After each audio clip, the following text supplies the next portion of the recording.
Each helping hand makes real God's plan. There's hope for Malawi. There's hope for you and me.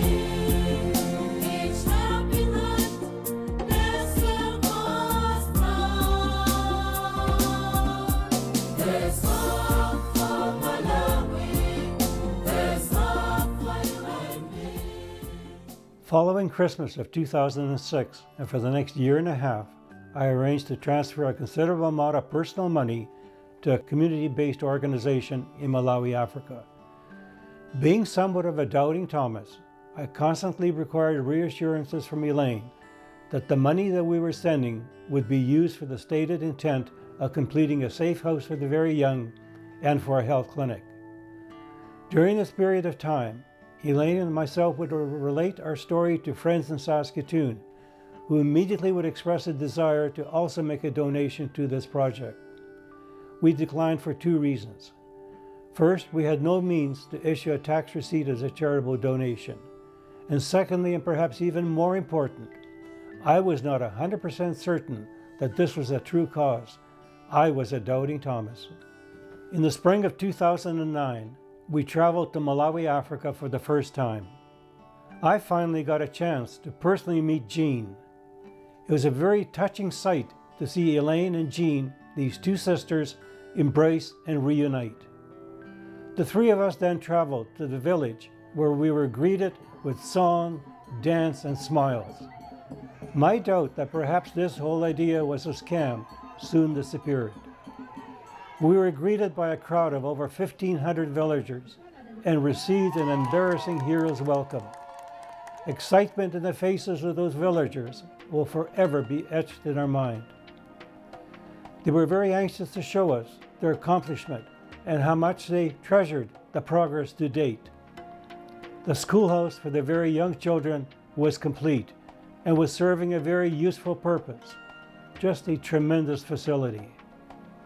The villagers insisted that we join them for a walkabout around the clinic. They showed us the bricks that they totaled over 200,000, which they helped to mold and use to build the clinic. The pride of this accomplishment reflected on their faces and are images that we will treasure forever. A dream was unfolding and becoming a reality right in front of our eyes. We witnessed the power of providing hope and empowerment to the 5,000 people in 15 villages of a community-based organization. As we observed, listened, and learned from the celebration, we could see the boundless future potential for this community.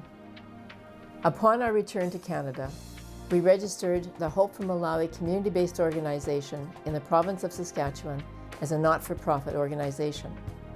We also became members of the Rotary Club of Saskatoon and forged a partnership with their World Community Service Committee. This arrangement would enable us to provide tax receipts to potential donors. The following spring in 2010, we returned to the same area in Malawi. From the original group of 15 villages, the community had grown to represent 30 villages and approximately 10,000 villagers. With the additional financial assistance that the Hope for Malawi organization provided during the year, the clinic now had solar electricity and indoor plumbing.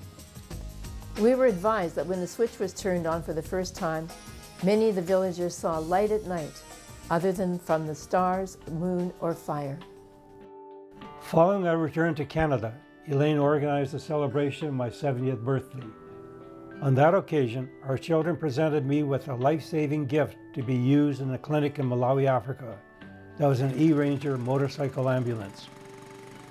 In addition, from the funds which were donated during the year, the Hope for Malawi organization was able to provide the community with a maize mill, a container of medical equipment, and 5 all-terrain bicycles. We also provided furnishings for the clinic, security bars, paint, shelving, a truck, and a cow barn, and a tuck shop. Also, the foundation donated hens, roosters, goats, fruit trees, immunization supplies, and agricultural packages. A vibrant community was born. While in Malawi, we had a meeting with the chiefs from the 30 villages and asked them to provide us with their priorities for their villages. One by one and unanimously, these 30 chiefs identified fresh water as their key priority. This was followed by their second priority of footbridges over streams, and their third priority of early childhood learning centers for the very young.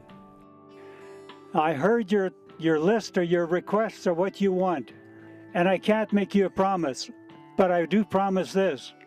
When we go back to Saskatoon, our city, we will be talking to some very nice donors, and maybe we can help you in some areas. During the next 2 years and some very successful fundraising events, the Hope for Malawi organization was able to provide funding for 10 freshwater boreholes, 5 footbridges, and funds to renovate an existing building to be used as an early childhood center. It was also during this time, from the generosity of the Rotary Club of Saskatoon, that a basic lab service was provided to assist medical practitioners in identification of treatment of illnesses. We also at this time registered Hope for Malawi organization as the Hope for Malawi Foundation Incorporated and received charitable status from Revenue Canada to enable us to issue tax receipts to donors. Eyes to the sky.